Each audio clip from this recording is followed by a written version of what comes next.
In Europe and elsewhere, southern Italian mafia organizations have long been considered a model of organized crime or simply identified with it.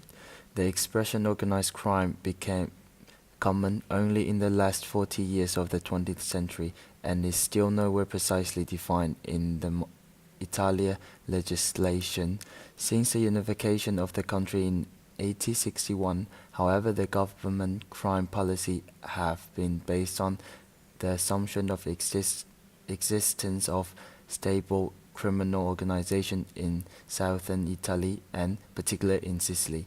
Since then, the criminal group of the later region, collectively labeled as mafia, have been most intensively focused on by the Italian media, public opinion, and government authorities.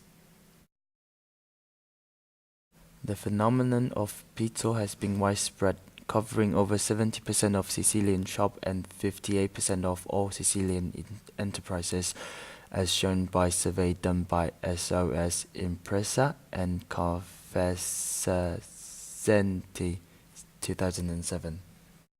The literal meaning of Pizzo comprises of money collected by mafia for protection as a result of extortion. The main benefactor has been Costa Nostra with €351 million, with an average of €881 per month from every vendor. The objective of Pizzo is to achieve economic independence and fulfillment of criminal political aims. The excuses mafia use for collecting Pizzo vary from the support of mafioso in jail to development of mafia's racketeering scheme. Mafia often regard themselves as a mediator and undermine the function of local and central governments. Extortion is demand for money or favors using the threat of violence.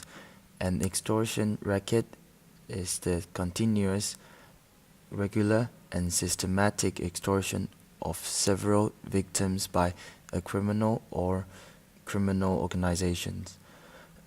Extortion racketeering is a global phenomenon. The collections are done through various methods, the most common one being a monthly cash donation.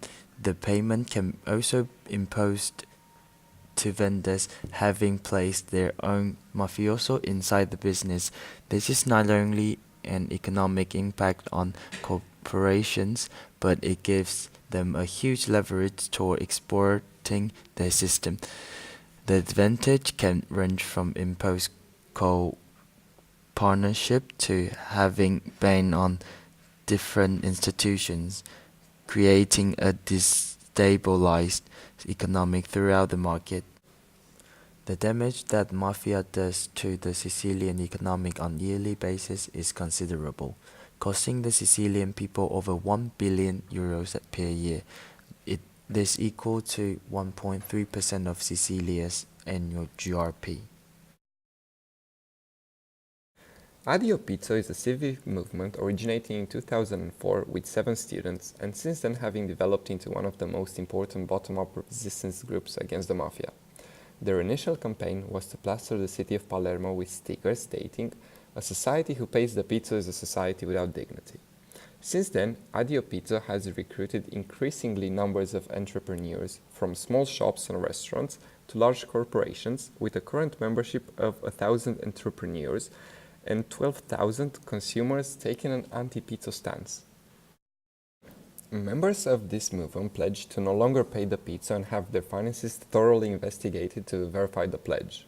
Once they pass, entrepreneurs become members and get a sticker they can display on their shop to show their anti-mafia stance and to inform customers that they are a pizza-free shop. AddioPizzo also offers advice and help to entrepreneurs, supports denunciation of mafia activities, including participating in anti-mafia trials, and runs programs educating about the mafia. From the consumer's point of view, paying pizzo is an indirect reinforcement of the influence of mafia.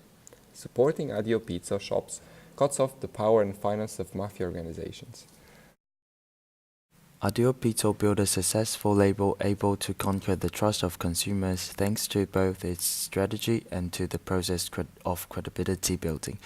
Passing from consumers' demand to the institution of label, the NGO constructed a model that effectively exploits both the market dynamics and the institutional channel.